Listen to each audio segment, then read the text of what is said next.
Welcome back to the show. Up now, we're bringing you the first part of my interview with Dr. Steve Keen, head of the School of Economics, History, and Politics at Kingston University. Now, in this segment, I first asked Steve to tell us about a comics project of his called Debunking Economics. Take a look.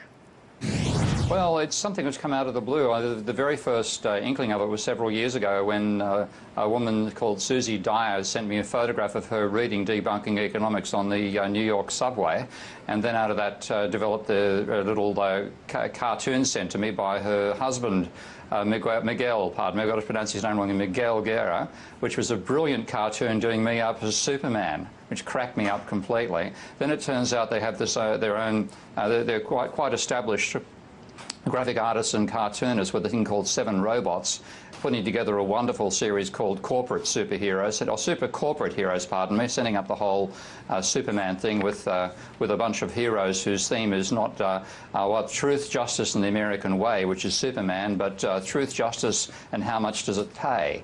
So I was sent up on the whole superheroes thing, and they finally suggested, why don't we produce a cartoon version of Debunking Economics, and also other things like Hans Yu Chang's 23 Things They Don't Teach You About Capitalism, bring all these various ideas for critics of economics together, but put it in a graphic art form rather than which, even though I tried to make it accessible, you still have to say that a book is a heavy and ponderous form of communication compared to a cartoon. So now they're going live with a plan to do a 5 cartoon book series around the theme of the letter M, starting with money, and then going to mayhem to talk about the financial crisis. Next, method, because the economists are crazy, and their method is crazy, and we'll have a bit of fun at that after talking about money and mayhem. And finally, macro and micro.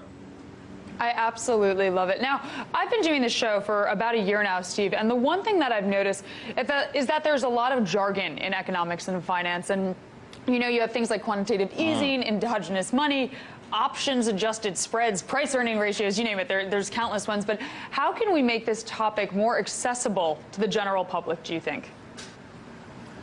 Well, again, the visual form that gives you a chance to do that. And of course, a lot of these concepts are nonsense. I mean, for example, quantitative easing is described by people as money printing, the little shorthand they use. It ain't. It simply isn't. And that's because they're giving the money to the banks, not to the public. As my great friend Michael Hudson puts it, the Federal Reserve's helicopter lands on Wall Street, not on Main Street.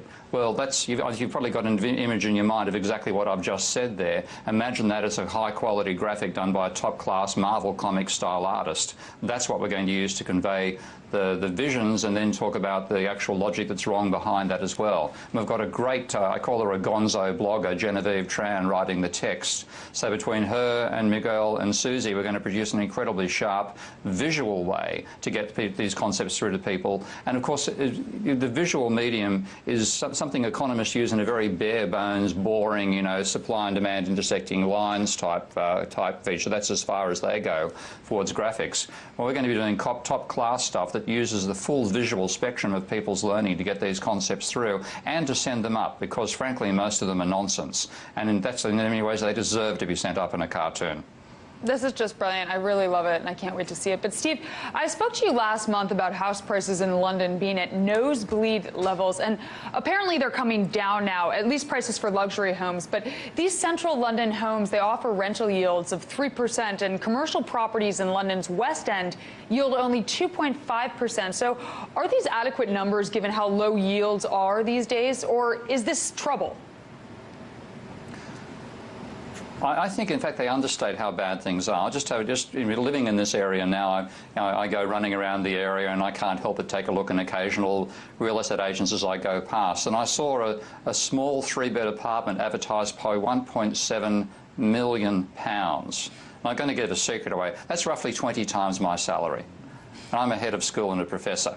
You know, there's no way I could even consider getting a deposit for that, let alone buying the damn thing. So the people who are paying those prices aren't really doing it as an income-generating thing. Either they are believing it's all speculation and prices are going to continue rising, or they're using it as money laundering, and London, frankly, is the world's capital for that sort of behaviour. That's when we look at when the financial crisis began in America, the explosions occurred in London. It's something which makes you think that the prices here are completely dissociated from people's incomes. Even when you look at the average prices across the entire country versus London, prices in most of the country come in about the 150 to 200,000 pounds range for the average. London hits 460,000 pounds, and that's including everything, not just stuff around the Thames here, but 10 and 20 and 30 miles away. So it is just a total carbuncle on the body of England's real estate, and it can only be explained by two things: the government pumping the market to keep it going up as an artificial stimulus, which is extremely successful, of course, for as long as it lasts, but also all the foreign money flowing in here, the fact that you can buy, London could be bought lock, stock and barrel by people who don't live here. And that means that the incomes of the wealthy become focused in these hyper cities, Sydney being one, of course, New York, another London, and they become dissociated from ordinary people's incomes. Now, apparently, London isn't isolated, because competitive bidding has pushed up prime commercial property prices throughout Europe. And CBRE, the world's largest commercial real estate services firm, says that commercial property rental yields are 3.2% in Zurich, 3.25% in Paris, 3.9% in Vienna, and 4% in Ireland. Now, that's pretty low. So what happens to the value of these properties when interest rates rise, or are they not going to rise?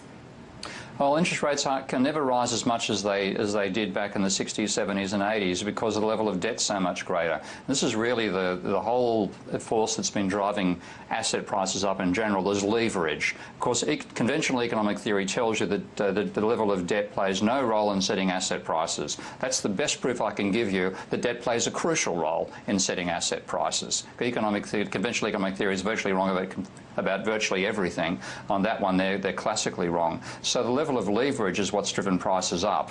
Now, when the leverage starts to fall, then the prices come down as well. But the governments are so used to these high prices that you have what I call the financial political complex that tries to maintain these asset prices. And ultimately, what you get out of it is enormous financial burden on the economy. To maintain those high asset prices, it means that people who are actually living off their incomes, which is the majority of us, the vast majority, can't afford to get into the market, and often those that do, who are on the bottom shelf of the upper class, don't have the money to spend anymore.